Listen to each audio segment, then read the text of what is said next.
حافظ ابن کثیر نے لکھا کہ حضرت عبداللہ بن عباس کہتے ہیں کہ جب حسین میرے سے مشورہ کرنے کے لیے آئے نا کہ مجھے جانا چاہیے کہ نہیں جانا چاہیے، تو میں نے ان سے یہ کہا کہ اگر میرے بس میں ہو تو میں آپ کو سر کے بالوں سے پکڑ کے روکوں کہ کوفہ کی طرف نہ جانا، جنہوں نے آپ کے بابا علی کے ساتھ وفا نہیں کی وہیں پر شہید ہوئے نا، جنہوں نے آپ کے بھائی پر خنجر چلایا، جنہوں نے آپ کے بڑوں کے ساتھ وفا نہیں کی وہ آپ کے ساتھ کیا وفا کریں گے۔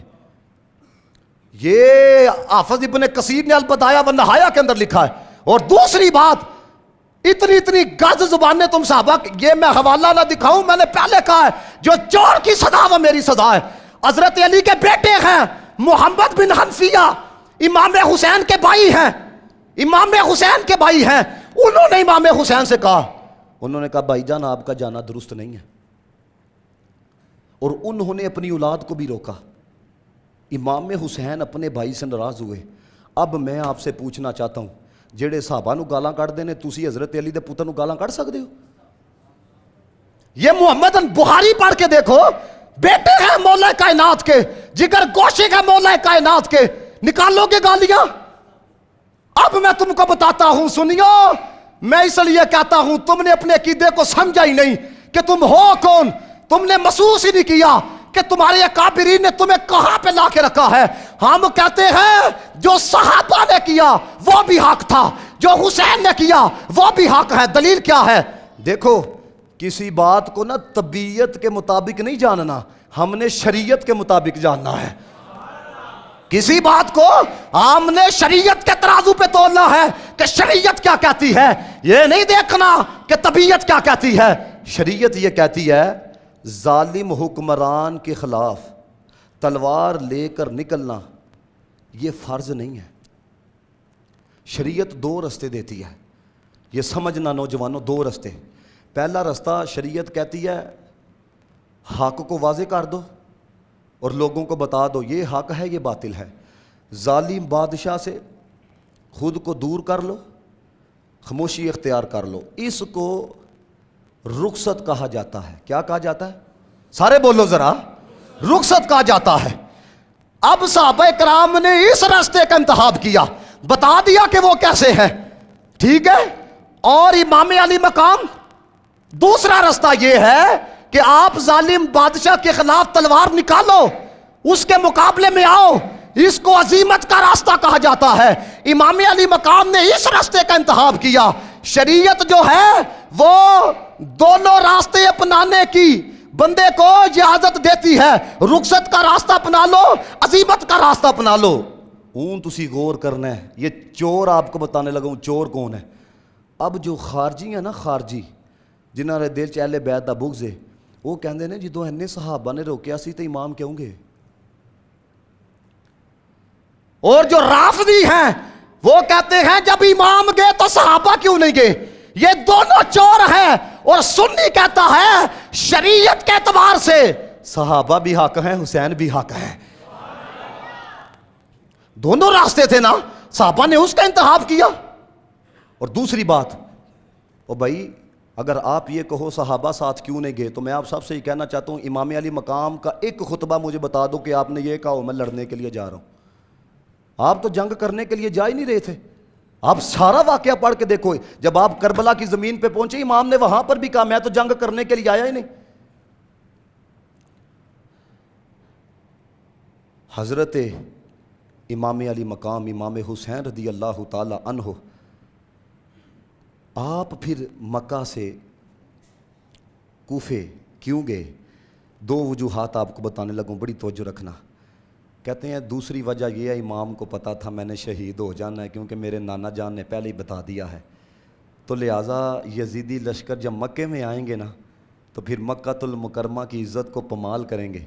میں نہیں چاہتا کہ جس شہر میں اللہ کا گھر ہے اس کی عزت پامال ہو، اس لیے مجھے وہاں پر پہنچنا چاہیے۔ دوسری چیز یہ ہے کہ امام علی مقام نے نا صحابہ کو کہا کہ آپ اتنا اصرار کر رہے ہیں تو چلو میں اپنے چچا زاد بھائی، یہ امام علی مقام کے چچا کے بھائی ہیں حضرت مسلم بن عقیل، میں ان کو بھیجتا ہوں، وہ جا کے حالات دیکھتے ہیں، اگر حالات سازگار ہیں میرے چچا زاد بھائی کے ساتھ وہ وفا کرتے ہیں تو پھر میں آپ کو مطمئن کر سکوں گا کہ اب مجھے جانا چاہیے. اگر حالات سازگار نہیں ہوں گے تو میں شرعی اعتبار سے ان کوفیوں کی زبان بند کروا سکوں گا, ان کا منہ بند کروا سکوں گا جو مجھے خط لکھ رہے ہیں. حضرت مسلم بن عقیل جب وہاں پر پہنچے, پہلے دن 12,000 لوگوں نے امام مسلم بن عقیل کی بیعت کی. کتنوں نے؟ سارے بولو ذرا. اب مجھے بتاؤ, اتنی بڑی تعداد میں لوگ ایک دن میں بیعت کریں تو حالات تو سازگار ہے نا. اب اس بات کو سمجھنا جو میں بتانے لگوں آپ کو. حکومت, یزیدی حکومت کے جو حمایتی تھے نا, بیٹا بیٹھ جاؤ, اب نہیں ادھر ادھر جانا. یزیدی حکومت کے جو حمایتی تھے نا, انہوں نے کوفے کے گورنر کو یہ پیغام پہنچایا کہ ادھر مسلم بن عقیل آیا ہے, 12,000 بندے نے بیعت کر لی ہے, کاروائی کرو. اب وہ جو نعمان بن بشیر تھے نا, انہوں نے کاروائی کرنے سے انکار کر دیا. اب یہ بات یزید کو پہنچائی گئی. یہ آج کچھ لوگ جو ہے نا یزید کو باعزت بری کرتے ہیں, یزید کا قصور نہیں تھا. میں کہ وہ روٹی کو چوچی کہتا تھا, نودی سے روٹی ڈالتا تھا. ابن زیاد کو کس نے گورنر مقرر کیا کوفے کا؟ یزید نے کیا. جب اس کو پتا لگا نعمان بن بشیر نے کاروائی نہیں کی مسلم بن عقیل کے خلاف, ابن زیاد کو مقرر کرنے والا کون تھا؟ یزید تھا. اور جب اسے پتا لگا کہ مسلم بن عقیل یہاں پہ بیعت کروا رہے ہیں, اور آپ جن کے گھر میں رکے, حضرت ہانی بن عروہ, ابن زیاد نے مسلم بن عقیل کو بھی شہید کروایا, جن کے گھر میں آپ ٹھہرے ان کو بھی شہید کروایا. میں آپ سے پوچھنا چاہتا ہوں, غیر جانبدار ہو کے آپ فیصلہ کرو بلانے والے کون تھے؟ ابن زیاد نے صرف اتنا کہا, جے تسی نظر آ گئے نا ہوں اس بیعت کے چکر کے اندر, تم لوگوں کے گھر نہیں بچیں گے. سب نے اہل بیت اطہار کے ساتھ بے وفائی کی. اب میرا آپ کے ذہنوں پر یہ سوال ہے, مجھے بتاؤ بلانے والے کون تھے, بے وفائی کرنے والے کون تھے؟ مسلم بن عقیل تو اکیلے رہ گئے نا, کدھر گئے 12,000؟ تاریخ میں بتاؤ مجھے ان کا نام. کس نے بے وفائی کی؟ وہ چاہنے والے تھے نا جو کہتے تھے آؤ ہم بیعت کریں گے, ہم آپ کے ساتھ لڑیں گے. وہاں پر گئے, مسلم بن عقیل شہید ہو گئے, جہاں پر رہے وہ بھی شہید ہو گئے, تو کدھر گئے وہ دوسرے؟ اب انہوں نے جب حالات دیکھے تھے تو انہوں نے پہلے ہی خط لکھ دیا تھا کہ حالات بڑے سازگار ہیں, اب جلدی جلدی آئیں, لوگ آپ کے ہاتھ پہ بیعت کرنے کے لیے تیار ہیں. حافظ ابن کثیر نے البدایہ والنہایہ میں لکھا, کہتے ہیں کہ امام جب 80 لوگوں کے لشکر کے ساتھ نکلے نا, اب 80 لوگ نہ لڑنے کا ساز و سامان ہے, تو صاف پتہ لگتا ہے امام لڑنے کے لیے نہیں جا رہے تھے. راستے کے اندر مختلف لوگ ملے, جس کے اندر عبید اللہ بن مطیع کا نام بھی آتا ہے, اور اہل بیت اطہار کا بڑا محب ایک شاعر ہے, بہت بڑا عربی شاعر, یہ دین کے طلباء جانتے ہیں, فرزدق. اس نے امام کو ایک جملہ کہا راستے میں. اس نے کہا, امام ان کے دل تو آپ کے ساتھ ہیں لیکن کوفیوں کی تلواریں آپ کے ساتھ نہیں ہیں. اب یہاں پر آ کے جو لوگ تھے نا قافلے کے, ان کے ذہن کے اندر مختلف آراء پیدا ہوئیں, اور ایک موقع تو ایسا آیا کہ امام نے بھی اس بات کو ظاہر کیا کہ ہمیں واپس جانا چاہیے, لیکن حضرت مسلم بن عقیل کے جو بھائی تھے نا, انہوں نے کہا اب ہمیں واپس نہیں جانا چاہیے, اب ہمیں آگے روانہ ہونا چاہیے. یہ قافلہ جو ہے نا کوفہ کی طرف جا رہا تھا. میں آپ کو بتانے لگا ہوں کہ کربلا کیسے پہنچا, کیونکہ کوفیوں نے خط لکھا تھا نا, تو یہ قافلہ کوفہ کی طرف روانہ ہوا. ابن زیاد نے نا ہور کی کمانڈر میں 1000 کا لشکر بھیجا, کہتا ہے جاؤ جا کے دیکھو حالات کیسے ہیں, وہ کتنے آ رہے ہیں, کیا پاس ہے. لڑنے کے موڈ میں وہ تھے. ہور جب آیا نا, تو جب اس نے امام حسین کا چہرہ دیکھا نا, کہتا ہے اگر چاہ میری نوکری ہے لیکن میں آپ سے بڑا پیار کرتا ہوں, اگر چاہ میری نوکری ہے لیکن میں آپ کا بڑا محب ہوں, مجھے یہ آرڈر دیا گیا ہے کہ آپ کو میں گرفتار کروں لیکن میں آپ کو گرفتار نہیں کر سکتا. جب اس نے اس محبت کا اظہار کیا نا, تو امام علی مقام نے فرمایا, ہوئے تو نے تو اپنے پر جہنم کی آگ کو حرام کر لیا ہے. یہ محبت کا اظہار کیا. اب دیکھو قدرتی فیصلے دیکھو جو کربلا کی سرزمین پر ہوئے. شمر مولا کائنات کا سالہ تھا, امام علی مقام کا قریبی رشتہ دار تھا, لیکن عظمت اہل بیت کو پہچان نہ سکا تو جہنمی کتوں میں سے ہو گیا. حور اجنبی تھا, قریبی رشتہ دار نہیں تھا, لیکن حضور کی آل کی عظمت کو جب پہچانا اللہ نے جنت کا حقدار بنا دیا ہے۔ حور نے پھر کہا، اس نے کہا آپ کوفے میں داخل نہ ہوں، میری آپ کے ساتھ ریکویسٹ ہے، آپ نا کربلا کی زمین پر آپ ٹھہراؤ کریں۔ امام علی مقام پھر وہاں پر خیمے لگواتے ہیں، اور امام علی مقام سب سے پہلے جس چیز کا انتظام کرواتے ہیں وہ عورتوں کے پردے کا انتظام کرواتے ہیں۔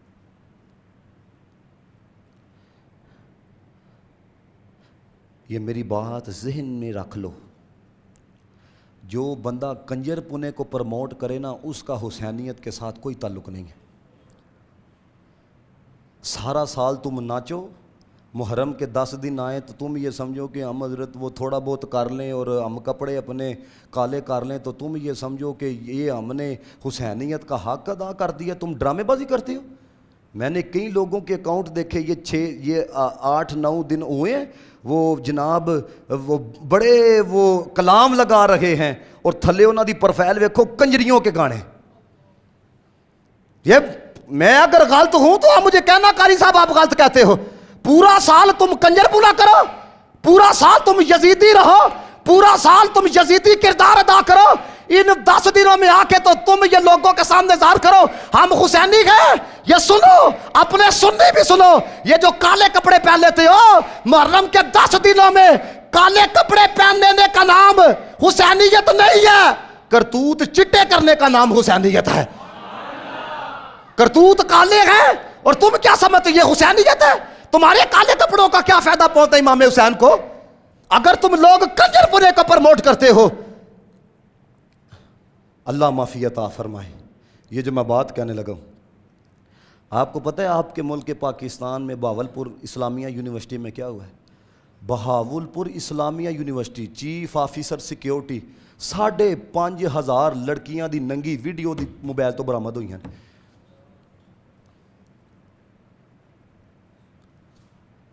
تقریباً ہر تیسری یونیورسٹی کا یہ حال ہے۔ میں ممبر رسول پہ بیٹھ کے آپ کو کہہ رہا ہوں، اب بچے پڑھتے نہیں ہیں، وہاں کی لڑکیوں کو بلیک میل کیا جاتا ہے کہ ہمارے ساتھ رنگ رنگیلیاں کرو، سمیسٹر کے اندر تم پاس ہو جاؤ گے۔ اور ایسے لڑکوں کو میں جانتا ہوں جن کو اردو پڑھنی نہیں آتی، خدا کی قسم انہوں نے بھی بیچلر کر لیا ہوا ہے۔ یہ کچھ ہو رہا ہے جناب والا۔ مجھے بتاؤ، جو چیف سیکیورٹی ہے، جب اس سے آئس نشہ پکڑا جائے، جو چیف سیکیورٹی ہے اس سے مسلمانوں کی بیٹیوں کی عزت محفوظ نہ رہے، ان اداروں میں تم نے انجینئر بننا ہے۔ اور دیکھو ہمارا میڈیا اتنا، میں بڑا سخت جملہ بولنے لگوں، اللہ مجھے معاف کرے، یہ تو اتنے بغیرت لوگ ہیں۔ اور بھائی مدرسے کے اندر کوئی مولوی بھی کرے اس کو بھی ٹانگو، لیکن اگر کوئی یہ ایسا پروفیسر کرے اس کو بھی ٹانگو۔ گناہ ہے، وہ مدرسے کے اندر ہو یا یونیورسٹی کے اندر ہو ہے۔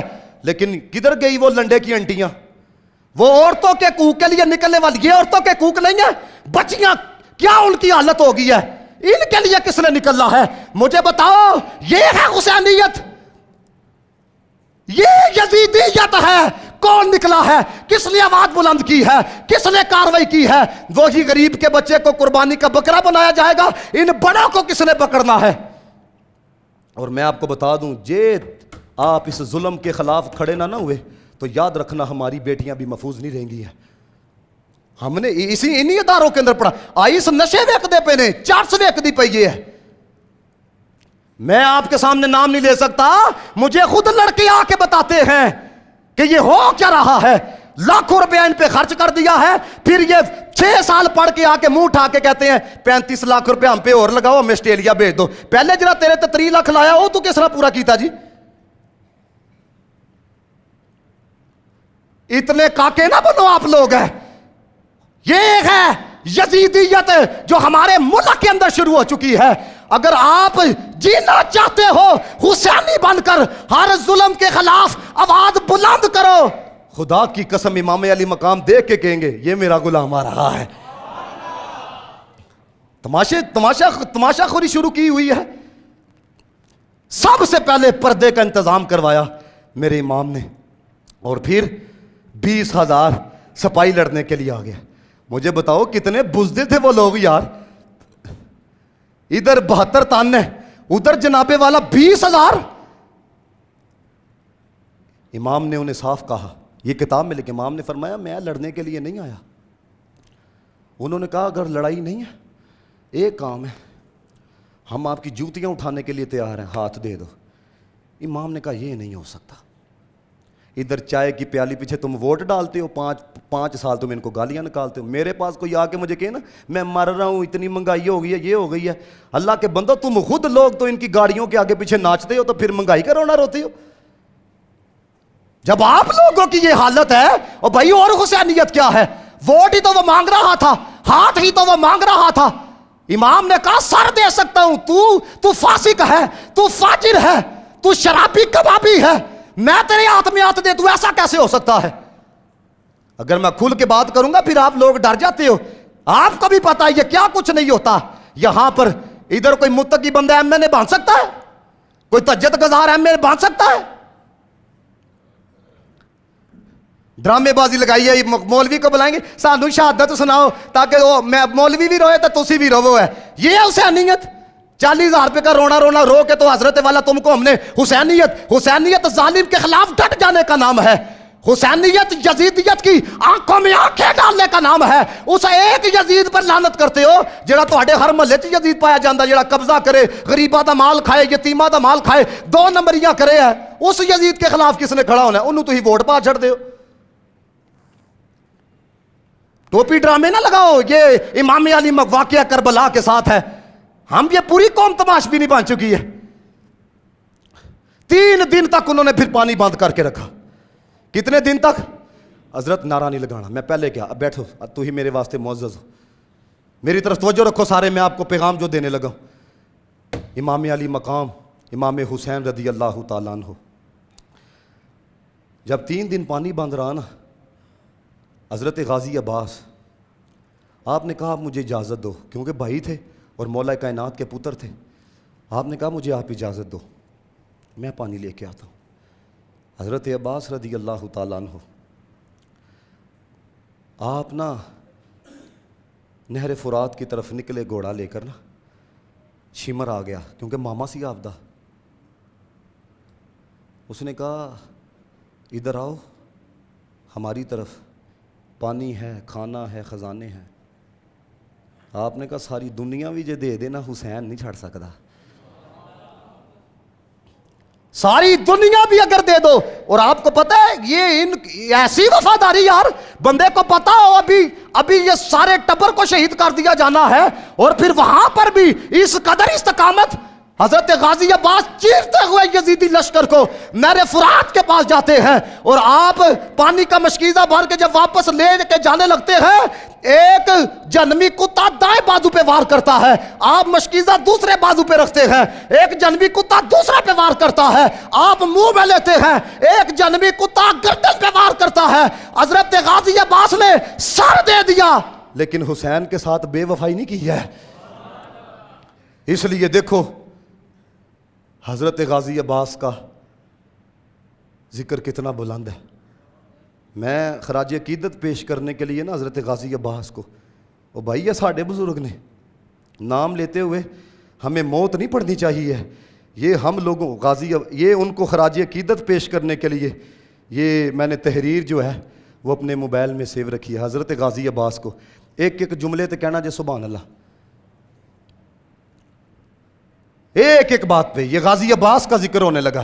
لکھنے والے نے کہا جب قلم لکھنے لگا حضرت عباس کا نام, جب قلم لکھنے لگا حضرت عباس کا نام, پھول بن بن کے کھلا حضرت عباس کا نام. اگلی بات سنو, یوں لگا گھر میں میرے چاند اتر آیا ہے, یوں لگا گھر میں میرے چاند اتر آیا ہے, میں جو دہراتا رہا حضرت عباس کا نام. اگلی بات سنو, کہتے ہیں کہ مشکلیں آگے میرے پاس بڑی مشکل میں ہیں, مشکلیں آگے میرے پاس بڑی مشکل میں ہیں, ان کو بھی لینا پڑا حضرت عباس کا نام. اور اس شعر پہ سب سے زیادہ سبحان اللہ کی صدا بلند کرنی ہے. نام عباس کا عباس نہیں ہوتا اگر، نام عباس کا عباس نہیں ہوتا اگر، بالیقین ہوتا وفا حضرت عباس کا نام. یہ وفا والے لوگ ہیں، یہ وفا والے لوگ ہیں. امام علی مقام نے جب حضرت عباس کی شہادت کو دیکھا، یار بڑا جگڑا تھا امام حسین کا، خدا کی قسم بڑا جگڑا تھا.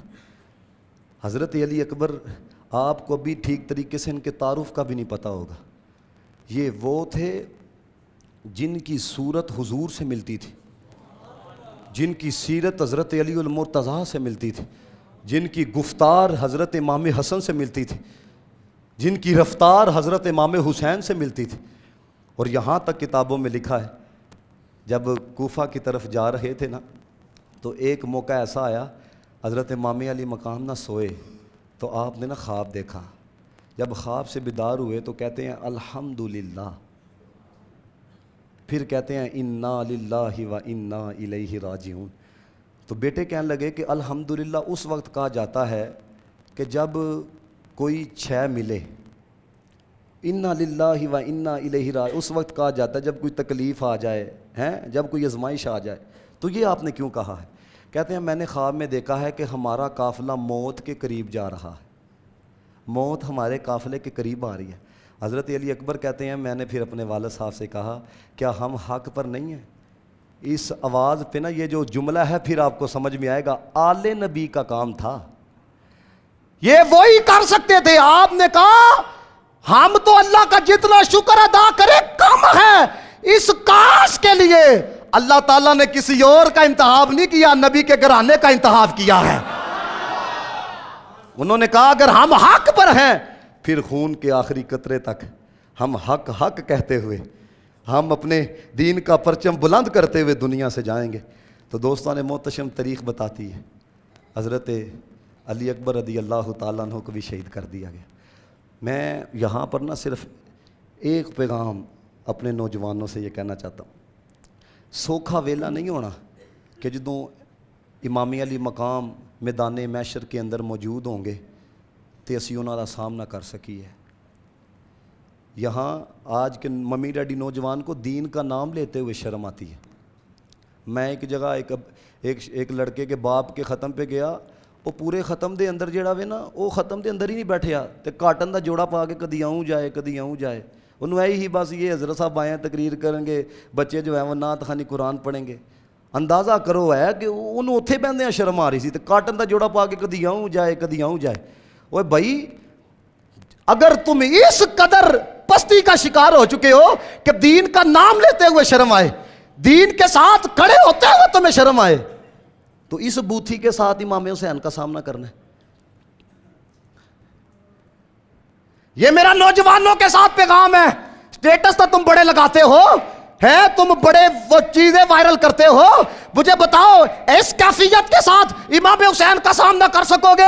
میں آپ کو یہ کہنا چاہتا ہوں جیو حسین کے ساتھ جیو، مرو دین کے ساتھ جیو. خدا کی قسم اللہ دنیا کے اندر بھی وقار بلند کرے گا، اللہ تعالیٰ میدان محشر کے اندر بھی عزت عطا فرمائے گا.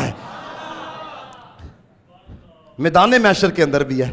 اور یہ جس طرح میں چلو بات کو مزید کلوز کرو، یہ جس طرح ہمارے کچھ خطباء اور پھر ان کے کچھ ذاکرین جس طرح حضرت امام حسین یہ سارا واقعہ سناتے ہیں نا، وہ تو اس طرح بتاتے ہیں کہ یار اے لوگ بے بس سن، کچھ کر ہی نہیں سکتے سن، ایسے ہو گیا. میں خدا کی قسم کھا کے کہنے لگا ہوں صرف اشارہ کر دے نا انہوں نے سارے نا زمین چ وڑ جانا سی. لیکن ان کا امتحان تھا، صرف امتحان تھا کہ یا اللہ جے تو راضی ہے نا پھر اسی بھی راضی ہیں. ہاں عبد الملک بن مروان نے جب مدینے سے امام زین العابدین کو گرفتار کروایا تو آپ کے ہاتھ میں بیڑیاں تھی، ہاتھ میں ہتھکڑیاں تھی، پاؤں میں بیڑیاں تھی. امام زہری کہتے ہیں جب میں ان کے پاس گیا، میں نے جب یہ کنڈیشن دیکھی تو میں نے کہا کہ کاش آپ کی جگہ پہ میں ہوتا، اتنا ظلم پہلے بیٹھے اطہار پر. کہتے ہیں امام اب دیکھو ہتھکڑیاں کتنی بھاری ہوتی ہیں، بیڑیاں کتنی باری ہوتی ہیں. کہتے ہیں امام زین العابدین نے صرف اتنا سا زور لگایا، کہتے ہیں وہ بیڑیاں بھی اتر گئی، ہتھکڑیاں بھی اتر گئی. تو آپ کہنے لگے اسی صرف اس دی رضا چ خوش ہاں، ورنہ ان کی کیا مجال ہے ہمارا بال بھی بھیگا کر سکے ہیں، یہ ان کی دوستو امام حسین ہمارے محسن ہیں، خدا کی قسم ہمارے بہت بڑے محسن ہیں۔ یہ جو آج میں بڑی شان کے ساتھ ممبر پہ بیٹھ کے آپ کے سامنے ذکر کر رہا ہوں نا، یہ امام حسین کا صدقہ ہے۔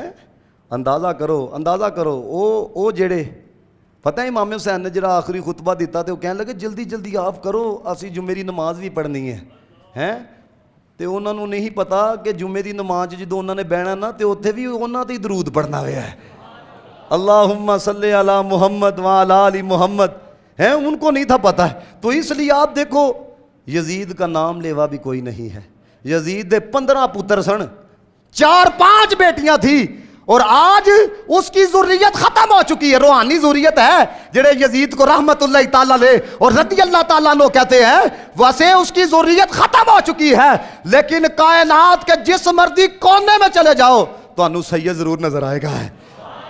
حالانکہ حضرت امام حسین کا صرف ایک لال بچہ تھا، حضرت امام زین العابدین، یہ خراج عقیدت پیش کرنا ہے، ٹھیک ہے سب نے، کیونکہ سارے آئے ہو آج یہ 5 آپ تو چھٹیاں بھی ہیں، یہ میں نے کئی لوگوں کو دیکھا ہے، اللہ معافی عطا کرے، بات کرتے ہوئے بھی شرم آتی ہے یار، چلو ان دنوں کے اندر تو کم از کم اتنی حیا کرو کہ یار ذکر اہل بیت میں تمہارا وقت گزرے ہے، یاد اہل بیت میں تمہارا وقت گزرے ہے، تو یہ سب نے، کیونکہ ساڑھے محسن نے، یہ میں اس لیے کرنے لگا ہوں، سب کی حاضری لگے ہے، سب کی حاضری لگے ہے۔ احسان مانتا ہے زمانہ حسین کا، مل کے پڑھنا ہے، احسان مانتا ہے زمانہ حسین کا، حور و ملک نے گایا ترانہ حسین کا، حور و ملک نے گایا ترانہ، اب بھی سخی کے ہاتھ کی دو میں ہے 4 سو، اب بھی سخی کے ہاتھ کی دو میں ہے 4 سو، صدیوں سے بٹ رہا ہے خزانہ حسین کا، مل کے ذرا صدیوں سے بٹ رہا ہے خزانہ،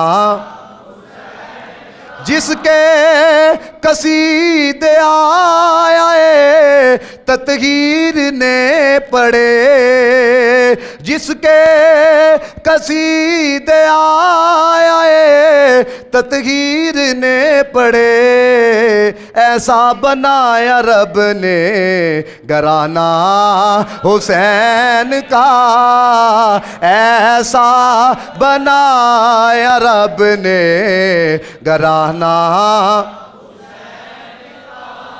حب حسین سے ملے جنت میں داخلہ، حب حسین سے ملے جنت میں داخلہ، دیتا ہے چونکہ جنت نانا حسین کا، دیتا ہے چونکہ جنت نانا حسین کا، چیخا ہے جس کی ضرب سے ہر دور کا یزید، چیخا ہے جس کی ضرب سے ہر دور کا یزید، ایسا بنایا رب نے نشانہ حسین کا، ایسا بنایا رب نے، ایت پڑھو نا یار، ایسا بنایا رب نے نشانہ، شرق و غرب میں چرچے ہیں ان کے پیار کے، ایک میں ہی نہیں تو زمانہ دیوانہ حسین کا. اور سنی نے بولنا ہے سنی ہوں اس لیے ہوں شبیر پر فدا. سنی ہوں اس لیے ہوں شبیر پر فدا. پایا ہے عشق میں نے یگانہ حسین کا. ایک دفعہ سب نے پڑھنا ہے. احسان مانتا ہے احسان مانتا ہے زمانہ. یہ امام حسین ہے. دیکھو بھائی لوگ کہتے ہیں سارا کچھ ٹور جائے پھر کچھ نہیں بچتا. امام حسین نے فرمایا سارا کچھ قربان کیتا ہے ویکھو کنا کچھ بچے ہے. تو یہ امام علی مقام وہ استقامت کے پہاڑ تھے, وہ صبر کے پہاڑ تھے. اور یقین جانو پورا واقعہ کربلا پڑھ کے دیکھ لو مستند کتابوں سے. امام علی مقام نے سی بھی نہیں کی تھی. سی وہ ہوتا ہے نا کوئی شکوہ کو بندہ سی بھی نہیں کیتی ہے. کیوں؟ اس وجہ دے نال علماء فرماندے نے بچپن میں جو حضور زبان چسواتے رہے تھے نا یہ اس لعاب کا اثر تھا کہ سب کچھ قربان کر کے بھی یہ کہا یا اللہ جے تو راضی ہے تو حسین بھی راضی ہے. اللہ تعالیٰ ہمیں اپنی رضا عطا فرمائے. امام علی مقام. وآخر دعوانا الحمدللہ.